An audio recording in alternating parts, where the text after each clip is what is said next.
మకర రాశి. ఉత్తరాషాఢ 2, 3, 4 పాదములు. శ్రవణం 4 పాదములు. ధనిష్ఠ 1, 2 పాదములు.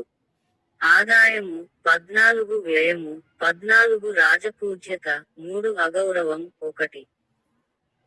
ఈ రాశి వారికి గురుడు అబ్బాది నుండి తేదీ మే 1, 2024 వరకు మేష రాశిలో చతుర్థ స్థానములో స్థిరము లేకపోవుటయును, కష్టమును, అపకీర్తియు, ధనవ్యయమును, స్థానబలమును కలహములను కలుగును.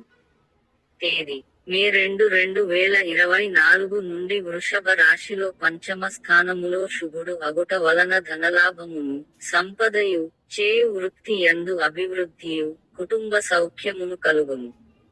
శని అష్టాది నుండి వత్సరాంతము వరకు కుంభరాశిలో ద్వితీయ స్థానములో అశుభుడగుట వలన వృధా కలహములును, సదావిచారమును, ప్రయత్న కార్యములు చెడిపోవుటయును, సంచారము, పాపకార్యములు చేయుటయును, సర్వజన విరోధమును కలుగును.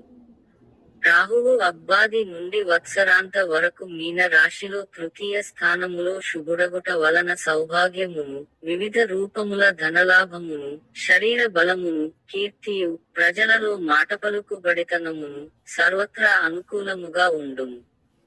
కేతువు అబ్బాది నుండి వరకు కన్యా రాశిలో నవమ స్థానములో అశుభుడగుట వలన పశునష్టమును, ధన, ధాన్య నష్టమును, వృధా సంచారము, కార్యవిఘ్నములు కలుగును. ఈ ఆరోగ్య విషయం దాని మీద వస్తే సబ్స్క్రైబ్ అవుతుంది. సబ్స్క్రైబ్ చేసుకొని బెల్ ఐకాన్ ఆన్లో పెట్టుకోండి. లైక్ చేయండి, షేర్ చేయండి, కామెంట్ చేయండి.